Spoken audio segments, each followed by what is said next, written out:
এবার চলে আসব কলকাতার সাদার্ন অ্যাভিনিউতে নবনালন্দা স্কুলে সকাল থেকে তুলকালাম। এইভাবে বিল্ডিং এর কাঁচ ভেঙে যায়, তাতে দুজন আহত হয়, একজনের যথেষ্ট আহত, গুরুতর আহত হয় আর একজন। এই নিয়ে অভিভাবকদের ব্যাপক বিক্ষোভ সকাল থেকে। অভিভাবকরা বারবার অভিযোগ তুলেছেন রক্ষণাবেক্ষণ হয় না, অভিভাবকরা অভিযোগ তুলেছেন মিটিংয়ে তাদেরকে বলতে দেওয়া হয় না, অভিভাবকদের বলতে দেওয়া হয় না। এক রাশ অভিযোগ স্কুল কর্তৃপক্ষের বিরুদ্ধে, প্রিন্সিপালকে ঘিরে অভিভাবকদের বিক্ষোভ, এবং তাতে ফিজ নেওয়া হয়, কিন্তু সেই ফিজ নিয়ে রক্ষণাবেক্ষণ হয় না। টালিগঞ্জ থানার পুলিশ যায় সামলাতে, প্রিন্সিপাল এলে পরে প্রিন্সিপালকে ঘিরে ধরে বিক্ষোভ দেখান অভিভাবকরা কি অভিযোগ করছেন দেখুন।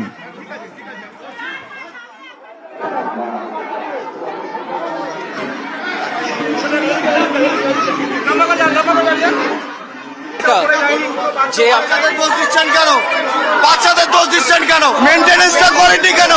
এক মাস তো স্কুল বন্ধ, মাইনেটা তো বাড়িয়েছেন, তাহলে মেনটেনেন্সটা কেন করেননি?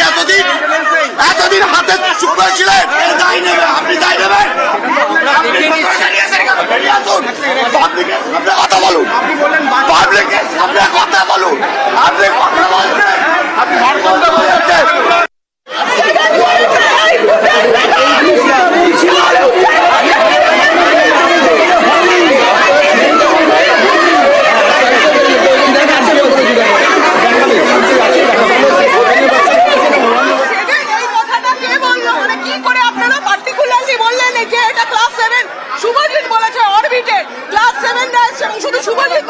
ব্যবস্থাটা কি করবে ম্যাডাম, ব্যবস্থাটা কি করবে? দেখান কখন দেখবো? বাচ্চাদের উপর দোষ দেবেন না। এই দোষটা কিন্তু আপনাদের স্বীকার করে নিন যে আপনাদের মেনটেনেন্সের জায়গায় কিন্তু এটা হয়েছে। বাচ্চারা খুলেছে সেটা প্রুফ হবে তো। বাচ্চা খুলেছে এরকম ভেঙে পড়ছে, হয়তো কালকেও আমার বাচ্চা আজকে ক্লাস 7-এ পড়ে, কালকে ওই বাচ্চারও ক্ষতি হতে পারে। তাহলে আমরা বলবো ইমিডিয়েটলি এটা এই দিকটা কোনো ব্যবস্থা করুক। তারপরে স্কুলে বাচ্চারা সিঁড়ি দিয়ে যখন নামছে ওখানে কোনো গার্ড নেই, বাচ্চাগুলো 5 তলায় উঠে যাচ্ছে, ক্লাস 7-এ পড়ে, তারা উঠে যাচ্ছে রীতিমতো সিঁড়ি দিয়ে, তারা উঠে যাচ্ছে, হুড়মুড়িয়ে তখনও পড়তে পারে। তাহলে আমাদের বাচ্চাদেরকে আমি স্কুলে ঢোকাবো, আমি কি রিস্কে ঢোকাবো বাচ্চাকে? আমাদেরকে কোনোভাবেই ঢুকতে দেয় না গার্জেনদেরকে। আর চলো কথা যে এই প্রথম আমরা গার্জেন মিটিং ছাড়া আমরা কোনদিন ঢুকতে পারি না। স্যার আমাদের সাথে কথা, শুধু আমাদের যে ইনচার্জ আছেন তার সাথে কথা বা ক্লাস টিচারের সাথে কথা, কিন্তু আমাদের কোনো বক্তব্য সেটা স্যারের কাছে অব্দি পৌঁছাতে পারেই না। আজকে একটা বাচ্চার হয়েছে, আজকে যেই বাচ্চাটার হয়েছে তার ভবিষ্যৎটা চিন্তা করুন। তো তার আজকে ওর হয়েছে, কালকে তো আমারও হতে পারে, কালকে তো ওরও হতে পারে। তাহলে আমরা বেকার তো এখানে ইয়ার্কি মারতে তো কেউ দাঁড়ায়নি। আমরা যখন 5 তলায় গিয়েছিলাম, ছেলেমেয়েরা নিজেরাই বলেছে যে আমরা জানলাটা জোর দিয়ে খুলতে গিয়েছিলাম, জানলাটা খুলছিল না, খুলতে গেছে তখনই কাঁচটা ভেঙে পড়েছে। হ্যাঁ, তো হতেই পারে সেটা বাচ্চাদের ভুল হয়ে গেছে। বাচ্চাদের ওপর দোষ চাপিয়েছিলেন টিচার ইনচার্জ, আর তাতেই আরো বেশি ক্ষোভে ফেটে পড়লেন অভিভাবকরা, একেবারে অবস্থান বিক্ষোভ শুরু করলেন। তারপরে প্রিন্সিপাল এলেন, প্রিন্সিপালকেও ঘিরে ধরে বিক্ষোভ।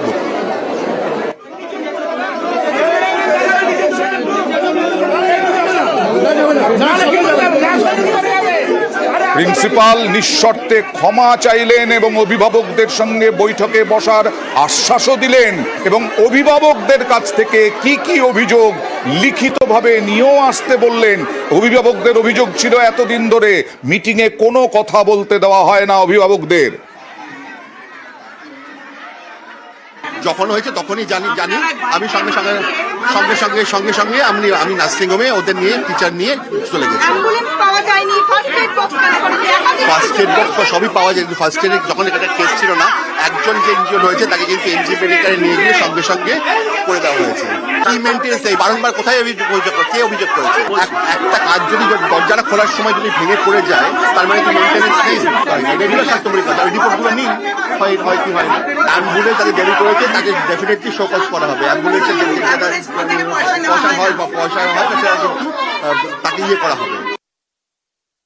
503 নম্বর ঘরের কোন স্টুডেন্ট জানলাটা খুলেছিল, the glass of that window পড়ে যায়। একটা গাফিলতি আমি মেনে নিচ্ছি, অ্যাম্বুলেন্সের ড্রাইভার লেট করেছিল, সঙ্গে সঙ্গে তাকে ফোন করা হয়েছে এবং ইমিডিয়েট অ্যাকশন লিগ্যাল ডিপার্টমেন্ট থেকে তাকে শোকজ করা হয়েছে। আমি as the principal head of the institution, আমি আমার কলিগদের হয়ে আমি সেটা একটা আনকন্ডিশনাল ক্ষমা চেয়ে নিয়েছি ওনাদের কাছে। আর এদিকে শিক্ষামন্ত্রী ব্রাত্য বসু নবনালন্দা স্কুলের ঘটনায় রিপোর্ট চাইলেন। শিক্ষামন্ত্রী রিপোর্ট তলব করলেন নবনালন্দা স্কুল কর্তৃপক্ষের কাছে। কি হয়েছে, কিভাবে হয়েছে,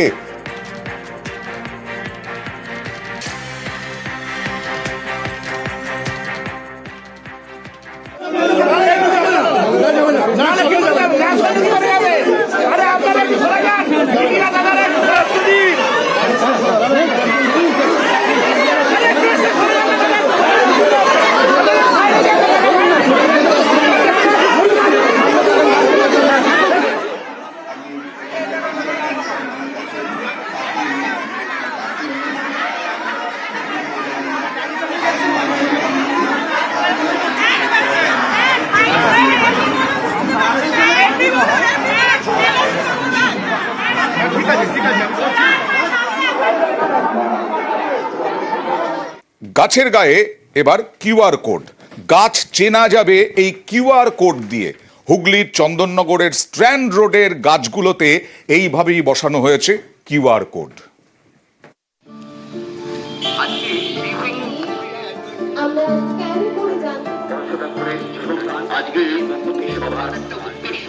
হুগলির চন্দননগর স্ট্যান্ড, গঙ্গার পাড় ধরে রাস্তা, রাস্তার দুদিকে একের পর এক গাছ। এইসব গাছের গায়ে ঝোলানো হয়েছে কিউআর কোড। মোবাইলে স্ক্যান করলেই মিলবে পরিচয়, নাম, বয়স, নানান তথ্য।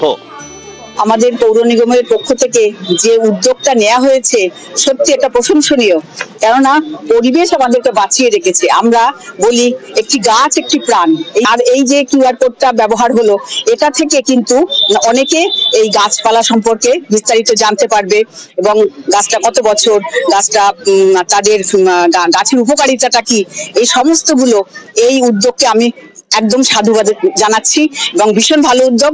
আমরাও চেষ্টা করব নাগরিক হিসাবে এই জিনিসটাকে একদম আমাদের এই চন্দননগর বা বিভিন্ন জায়গায় আমরা এটাকে ছড়িয়ে দিতে।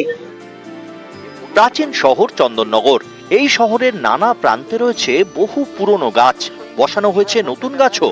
এইসব গাছের নাম কি, কোন কাজে লাগে তা অনেকেই জানেন না। তাই সকলের কাছে গাছ সম্পর্কে আগ্রহ বাড়াতে উদ্যোগ নেয় চন্দননগর পুরসভা। মাস চারেক আগে শুরু হয় কাজ। চন্দননগর স্ট্যান্ড চত্বরে 249টি গাছ চিহ্নিত করা হয়। এর মধ্যে 12টি গাছে ঝোলানো হয়েছে কিউআর কোড। বাকি গাছে ধাপে ধাপে এই কিউআর কোড বসানো হবে। চন্দননগর পৌর নিগমের জীব বৈচিত্র্য ব্যবস্থাপনা কমিটির উদ্যোগে এক সবুজ উদ্যোগ আর কি বলা যেতে পারে, গাছের আত্মপরিচয় প্রকাশ।